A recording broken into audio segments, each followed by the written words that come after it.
Welcome to week 4 of our Connection Group series called Going Backstage. So we have gone into scripture and our understanding of theological interpretation, the history of John Wesley, and the theological framework that he provided that we use today in our interpretation. Last week, we got into the first half of a conversation on theological points of Wesleyanism. And today, we're going to look at the back half of that. Now, as we talked about last week, if there is a single defining characteristic of God that sums up God in greater ways than other ones, it's grace, or love, or grace and love. And so that's what we're going to talk about today.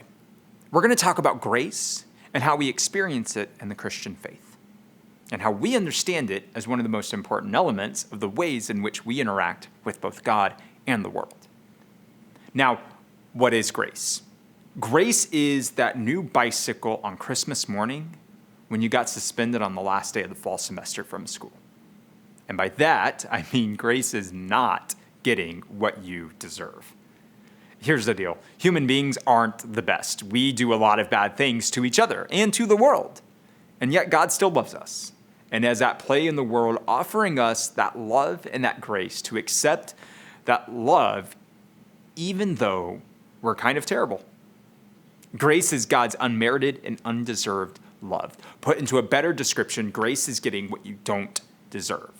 Because if we just joined the Breakfast Club and got ourselves another week's detention, the last thing we deserve is a new set of wheels from the old man. And yet that's exactly what happens. We screw up. We fail to love God. We fail to love our neighbor. And God says, well, be better next time. I still love you. And in fact, this kind of grace is essential to our understanding of us becoming how we were meant to be. And we'll dive into that further in a minute. But to understand that, we have to understand who we are meant to be. So basically, there are 3 images in which we have all been created. We have a moral image, a political image, and the natural image. So the moral image is that you are being a good person, question or not. It's like asking, don't be a jerk image. Are you loving your neighbor? Are you caring for those in need? This is a lot of what Jesus was, teaching when he was here on earth. There's a lot of reasons to turn to that in the ways in which we are called to live. And yet, in and of itself is not enough. It only gets to the portion of the theology we need to follow. Fun fact, Thomas Jefferson, the villain of Hamilton, famously took a Bible and cut out all the parts that he had anything spiritual or supernatural to them, and it left just the moral teachings of Jesus, which he said were just the important parts. But frankly, that wasn't enough. And that's as good of a transition as any to our conversation about the political image of humanity. We are called to be stewards of this world, to care for it and its resources and its creatures. God made everything, looked at us, and said that we were the best of all creations, and therefore we had a responsibility to take care of the rest of creation, which is amazing. Oftentimes we fail to care for the world as the stewards that we are supposed to be. And then finally, we have the natural image. This is the idea that we are born in the image of God and that we have souls. We are spiritual beings with a connection to God, and oftentimes we fail to live up to that image, not deepening our connection with God and with each other. For all these reasons, we recognize that humanity is broken. And for all these reasons, we recognize that God is still working to bring us back to connection and right status and relationship. Now, this is important when we look at the context of Arminianism versus Calvinism from last week, because in fact, humanity is capable of goodness. We do get to choose to do the things necessary for us to restore those images that God has called us to be. And in doing so, we get to actually become a greater reflection of God in this world. So take some moments to talk about with your group these different images that we hold. How is it that we fail to uphold these images? And then how is it that we live into them? How is it that you do see goodness at work? And how is it that you see yourself being who God made you to be? And then come back and we'll have a little bit more discussion.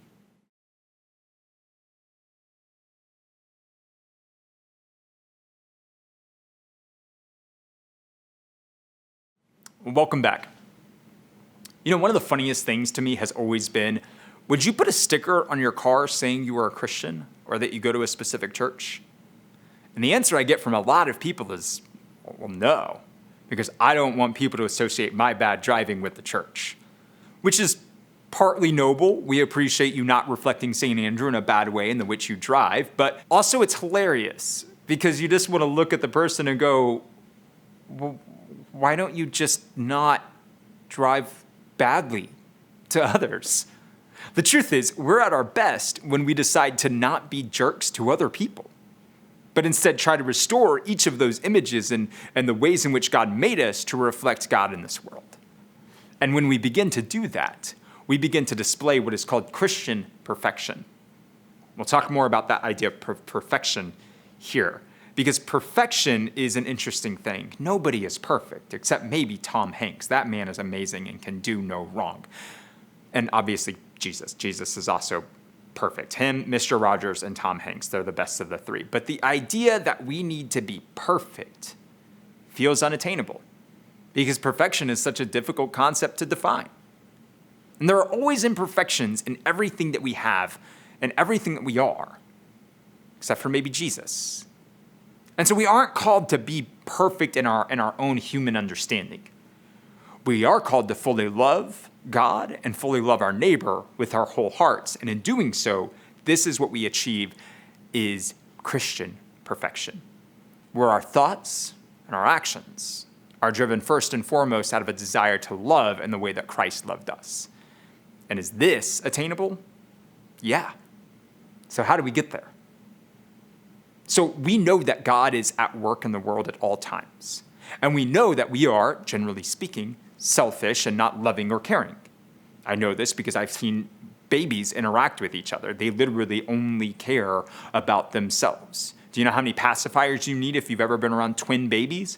You need 6, 1 for each mouth and 1 for each hand, because given the opportunity, they'll steal from the other one. God is always pursuing us, even though we are constantly looking to take from others. It's like you're walking on a sidewalk, and at one end of the sidewalk is Disney World, and at the other end of the sidewalk is a landfill, and you are actively moving either towards Space Mountain or towards Garbage Mountain. Well, God walks alongside you on your way to the dump and will be with you every step of the way and is constantly working to try to turn you around. And this is called prevenient grace, that God is present with you, offering his hand to walk with you, whether you realize it or not, whether you want him to be there or not. He is there. And eventually you come to the realization that you want to go see, Magic Kingdom instead, and you've been doing life wrong the whole time, and that you want to turn around and go in that direction instead. You want to apologize and turn your life towards God, and you realize that God is there and has a hand extended towards you, that you can take that hand and you can apologize. You can have remorse, and you can experience forgiveness, and you can be pardoned, and you can be set on the right path. And God enables all of that to happen. And in this moment, you're justified. You're set right with God. You're set right in your soul and set right with the world. And what's interesting about this part is that there are really 2 kinds of ways that we can experience that idea of justification. Most of us probably say that there's a moment that we were quote unquote saved.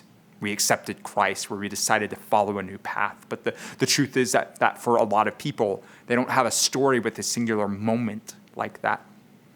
A lot of people are just like, man, I was never the person who hit rock bottom, and a person told me about Jesus and I turned my life around. My story is just boring. I just grew up in the church, and I went to church each week, and I went to mission trips, and I went to vacation Bible school, and every step of the way, I've come to know God a little bit more. And I don't know that there was a moment that I said I needed Jesus. I just slowly kind of happened over years of being raised in the church.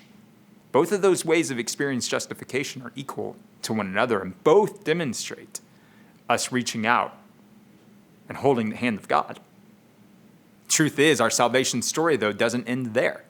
Either with the moment of salvation or with the moment of us constantly growing. Because if you stop there, if you stop at just one part of the story, you never walk all the way towards Disney World, right? And this is where the conversation gets interesting, because in order for us to make our way down the path, we have to challenge ourselves and ask ourselves, the real questions of the ways in which we are failing to live into the image that God has made us to be. How are we not being the moral beings, the political stewards of the world, and the natural, soulful beings that God made for us? And every decision we make ought to bring us closer towards a sanctified life of perfection, of love for God and love for others. Now, the truth is, that sort of work, everything we're constantly doing, is going to be endless. We will constantly be working to become a better version of ourselves. But that process is actually known as the way of salvation. There's a lot of nuance that we can get into here, and it's frankly a little bit more than just for one video. But there's a lot of extensive books and works that people have created on this specific topic. And this is a good launching off point for us as we start talking about what it means for us to walk in that right direction and to live into that idea of our justified lives in Christ, and to want to experience that salvation and experience the sanctifying grace, the continued process of development of our hearts that God is trying to do in us on a day-to-day basis. So take some time in groups to talk a little bit about how you've seen prevenient grace, justifying grace, and sanctifying grace present in your hearts. How is it that you came to know Jesus yourself? And more importantly, how is it that you're growing in your sanctification each and every day, working a little bit more to be who God has made you to be? We look forward to you coming back with us next week as we close out our series.